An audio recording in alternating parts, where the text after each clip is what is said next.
Anurag Bhadauria also on है। अजय आलोक जी, आप कुछ कह रहे थे उस समय अनुराग जी के बाद। दानिश भाई आ रहा है उसके बाद सीधा आपके पास। हाँ, मैं 2-3 बातें कहता हूँ। मैं ओंकारेश्वर जी को बस ये कहना चाहता हूँ कि ओंकारेश्वर जी, बर्थडे पार्टी नहीं बनाई जा रही है कि रिटर्न गिफ्ट देना आवश्यक है। स्पीकर का चुनाव है, देश के स्पीकर का चुनाव है, लोकसभा चलानी है।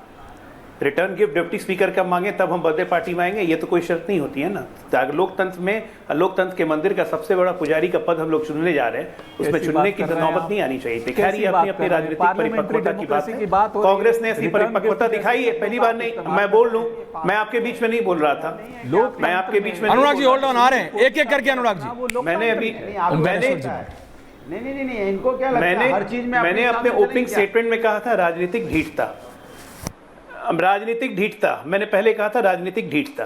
आपको जब पता है कि आपके पास नंबर नहीं है तब भी आप वो काम कर रहे हैं, तो इसका मतलब कि आपका मकसद हंगामा फैलाना है, कैओस फैलाना है, कंफ्यूजन फैलाना है, आपको काम नहीं करना है। 2019 में अविश्वास प्रस्ताव लेके आए, पता था कि नंबर नहीं है तब भी लेके आए अविश्वास प्रस्ताव, मीडिया की सुर्खी भरेंगे दिन भर। 24 में नहीं था नंबर तब भी अविश्वास प्रस्ताव लेके आए, क्योंकि पता था कि हारेंगे, लेकिन अविश्वास प्रस्ताव लेके आए और जब वोटिंग के पहले ही भाग गए। तो ये सब राजनीतिक ढीठता है ना। स्पीकर में पता है नंबर नहीं है, तब भी स्पीकर का कैंडिडेट आप दे रहे हैं। तो ये आप लोकतंत्र को बढ़ा रहे हैं या लोकतंत्र का गला घोट रहे हैं? ये आप सब जितने गणमान्य व्यक्ति लोग हैं, जर्नलिस्ट लोग हैं, इस पर खुद अध्ययन कीजिए। मैं तो ये कहूंगा अनुराग भदौरिया से कि अनुराग भदौरिया, हिम्मत है, अनुराग घोषित करिए कि आप संविधान में बिल्कुल आपको 100% यकीन है, 100% यकीन है और आप बाबा साहब के संविधान को मानते हैं। तो संविधान की जो मूल प्रति थी, जो बाबा साहब ने बनाई थी, जिसमें प्रभु श्री राम और सीता का चित्र था, जिसमें महावीर हनुमान जी का चित्र था, शिव पार्वती का चित्र था, उन सबको रिस्टोर किया जाए। नंबर 1, आप ये मांग कीजिए सरकार से कि उनको सबको रिस्टोर किया जाए वापस संविधान में, बाबा साहब की मूल प्रति। प्रियम्बल में जो सेक्युलर और सोशलिस्ट घुसाया हुआ था उसको एक्सपंज किया जाए दोबारा से। आप मांग कीजिए अगर संविधान में आपकी यकीन है तो। वक्फ बोर्ड और प्लेसेस ऑफ वर्शिप एक्ट जो संविधान में डाला गया था, आप मांग कीजिए कि उसको हटाया जाए अगर आपकी संविधान में आस्था है तो। ओके, रुक जाओ ना, अनुराग भदौरिया जवाब दे रहे हैं। अनुराग भदौरिया जवाब दे रहे हैं आपको। अजय आलोक, अनुराग भदौरिया, 3 of us on है, be in the middle, thank you very much। अनुराग भदौरिया जवाब दे रहे हैं, थैंक यू। बोलिए अनुराग जी। देखिए कमाल की बात कर रही है भारतीय जनता पार्टी। भारतीय जनता पार्टी उनकी बात कर रही है, अरे प्रभु राम ने तो आपको आशीर्वाद ही नहीं दिया, प्रभु राम तो आपके साथ है ही नहीं, उन्होंने तो अयोध्या भी आपको हरा दिया, तो आप उस पर बात नहीं कीजिए तो ज़्यादा अच्छा है। और जहाँ तक कि आप बात कर रहे थे देश में लोकतंत्र की और संविधान की, तो आपने अच्छी तरह से देखा है कि लोकतंत्र और संविधान की अगर बचाने की जिम्मेदारी तो हम हमेशा से लिए रहते हैं। आप क्या चाहते हो कि विपक्ष की अगर सीटें कम आएंगी, अगर सत्ता पक्ष और विपक्ष इस संविधान में सत्ता पक्ष की जितनी जिम्मेदारी उतनी जिम्मेदारी विपक्ष की भी होती है। आप क्या सोच रहे हो अगर कोई हार जाएगा तो विपक्ष ही नहीं रहेगा यहाँ पे? विपक्ष क्या जनता की आवाज नहीं उठाएगा? विपक्ष चुपचाप बैठ जाएगा? आप बोलोगे नहीं आपकी नहीं, आप सत्ता में नहीं इसलिए आप निकलिए बाहर, पार्लियामेंट में आप विपक्ष की भूमिका नहीं निभा सकते। अरे विपक्ष के लिए जनता ने मुझे अगर भूमिका में चुना है तो मेरी जिम्मेदारी बनती है जनता की आवाज को जो आप दबाना चाहते हो पार्लियामेंट में जोरदारी से उठाना और आपको अन्याय नहीं करने देना, यही तो मेरी जिम्मेदारी है।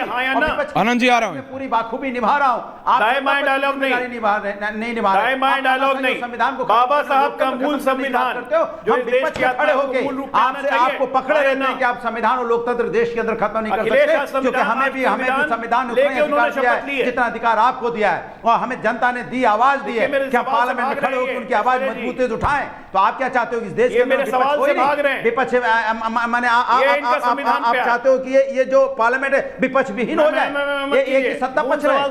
ऐसा नहीं हो सकता, पार्लियामेंट विपक्ष विहीन नहीं होता है। एक एक करके प्लीज अंडरस्टैंड, सुन लीजिए कान खोल के, एक एक करके प्लीज आप दोनों। Thank you very much. 2 versus 2 जो जुल्म किया है, जो दर्द आनंद जी को लाइए और दानिश जी को इस बार नहीं देने दिया जाएगा।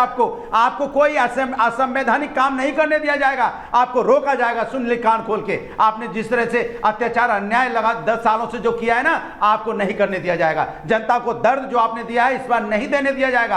आपसे कोई भी चीज आप पार्लियामेंट के अंदर में लेके आएंगे जो जनता के भले की होगी, उसमें समर्थन होगा, जो जनता के विपक्ष की होगा उसमें समर्थन नहीं होगा। ओके, पॉइंट सुन लीजिए। तो आप कह रहे हैं कि ओम बिरला जनता के समर्थन में नहीं है इसलिए आप विपक्ष कर रहे हैं, ठीक है। वो आप देखिए, ये कोई आनंद जी पहली बार नहीं हो रहा है ना आखिरी बार हो रहा है। अनुराग भदौरिया के एग्रेशन में ये है कि इस बार वो 44 पे नहीं है। आप समझिए उनका नंबर बड़ा है, वो कह रहे हैं we will flex our muscles, ये और कुछ नहीं है। ये सिर्फ जैसे जिम में होते हैं ना, 2 लड़के होते हैं स्कूल के बाद जिम में जाते हैं कि मेरा मतलब मेरी मसल्स ज्यादा है कि तेरी मसल्स ज्यादा है, वो हो रहा है। ये लड़कपन वाला काम हो रहा है। They are just flexing their muscles. उनके पास नंबर नहीं है, उनको पता है, but they are doing it to send a larger message. वो एक लार्जर मैसेज भेज रहे हैं, वो एक लार्जर मैसेज भेज रहे हैं। अनुराग जी, मैं अभी बात नहीं कर रहा हूं आपसे सर, मैं अभी अनंत विजय जी से बात कर रहा हूं। आप मेरे को मेरा सवाल रखने का तरीका नहीं समझा सकते हैं। Thank you very much. देखिए 233 है इंडिया अलायंस के पास, 29 टीएमसी ऑफिशियली बोल चुकी है कि वी आर नॉट सपोर्टिंग, क्योंकि हमसे बात नहीं की है। और टीएमसी के बारे में अनुराग जी आपको पता है, आनंद जी, जब प्रणब दा को राष्ट्रपति बनाना था तो दो ही लोग थे बनाने वाले, स्वर्गीय मुलायम सिंह यादव और ममता बनर्जी। स्वर्गीय मुलायम सिंह यादव और ममता बनर्जी, और वही समाजवादी पार्टी आज ममता बनर्जी से बात नहीं कर रही है स्पीकर के लिए। नहीं तो सोनिया गांधी तो प्रणब दा को भी बनने नहीं देती राष्ट्रपति।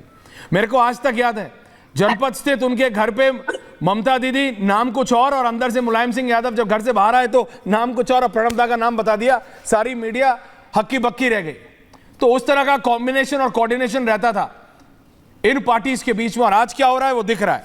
लेकिन विपक्ष मसल फ्लेक्स कर रहा है।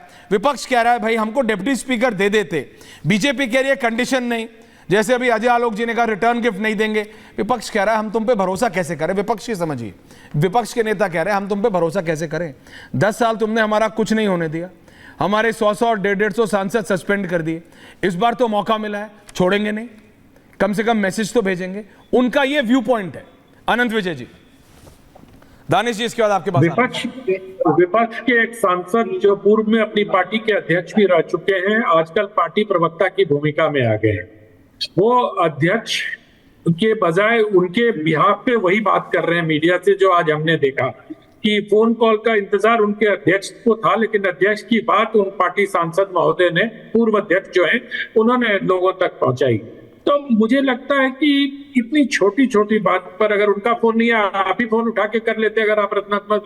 दरअसल क्या है, ये ईगो का मामला हो गया है, और इस बार ईश्वर की कृपा से थोड़ी संख्या बल उधर बढ़ गई है, जो कि सब दलों को मिला के बीजेपी से फिर भी कम है।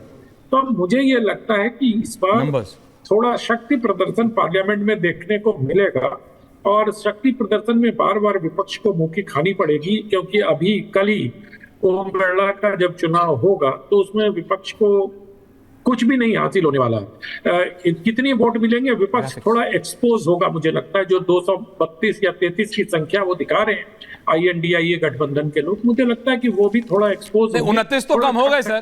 टीएमसी ने आधिकारिक तौर पे कह दिया we are not supporting. TMC ने आधिकारिक तौर पे कह दिया। टीएमसी कभी भी आधिकारिक तौर पर INDIA में थी या नहीं थी, इस पर भी संदेह है। INDIA बड़ी अच्छी एक INDIA का जो संगठन है ना, वो राष्ट्रीय स्वयंसेवक संघ की तरह है कि उसकी कोई मेंबरशिप नहीं है। जिसको मर्जी हो आओ, जब तक आप रहो स्वयंसेवक बन के रहो, और जब मर्जी हो आप स्वयंसेवक से बाहर चले जाओ। तो INDIA गठबंधन और RSS में इसको लेकर एक समानता है, वैचारिक भिन्नता हो सकती है, पर मेंबरशिप को लेकर दोनों में कोई मेंबरशिप नहीं। ममता जी को जब मर्जी होती है वो स्वयंसेवक बन जाती है, जब मर्जी होती है स्वयंसेवक छोड़ देती है वो।